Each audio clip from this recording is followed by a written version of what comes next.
Oromoota gufachiise wareegama gootaa tuffachiise qeerroon mirga saadiinatti laatu bineensi kan nyaate nu nyaatu hambaan nafxanyaanuun firan taatu mataa qabna seenaa ilmi nyaatu.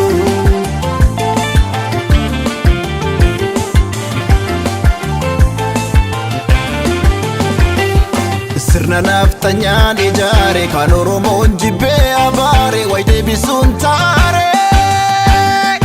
goota fayyuu hidhaa keessatti nu bituuf dhamaati har'as ilmoo dhabdeet boossi tan Oromoo haati dinneef duubannee biifnu injifannoo goota dhiigan dhuftee dhiiga dheeyna imaanaa dhaloota.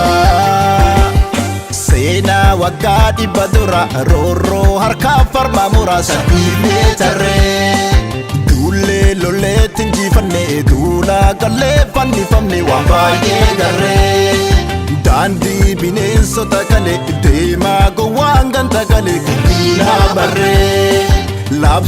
labseen wal dammeessee huursee dhakaan sitti marse wal qeerroof qarreen sitti marse qeerroof qarree Booraan sitti marse qeerroof qarree Wallaa garraan sitti marse qeerroof qarree Tuulaa marraan sitti marse qeerroof qarree Siikoo mandoon sitti marse qeerroof qarree Guujiin waboon sitti marse qeerroof qarree Qeerroof qarreen sitti marse qeerroof qarree.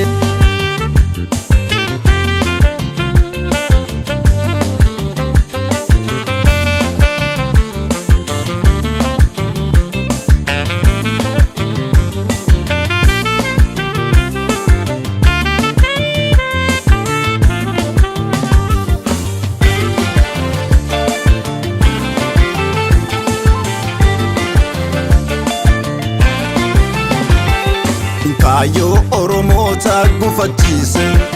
wareegama gootaa tuffachiise qeerroon mirga saadiinatti laatu bineensi kan nyaate nu nyaatu hambaan nafxanyaanuun firan taatu mataa qabna seenaa ilmi nyaatu.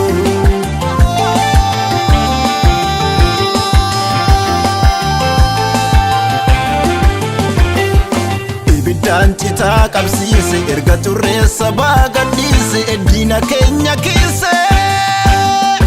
xannachumaatti ruun taatu firummaan isaanii irra marsee qarreef qeerroon tulullee firisaanii dhiigan turii irraan baasu saamunaaf bishaanii lafaaf malee lafeen taatu jarattiin bineeyyi. Seenaa waggaa dhibba dura roorroo harkaa farma muraasa dhiibnee tarree duullee lolleetti injifanne duulaa gallee fannifamne waan baay'ee garree daandii bineensota galee deemaa gowwaan ganda galee guddinaa barree labseen wal dammeessee huursee dhakaan sitti marse wal qeerroof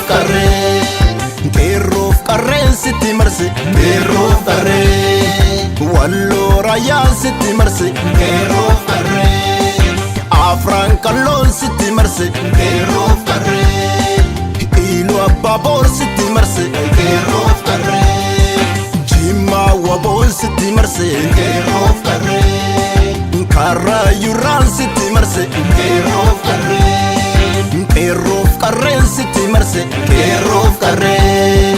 Qeerroof qarreen sitti marse qeerroof qarree Qeerroof qarreen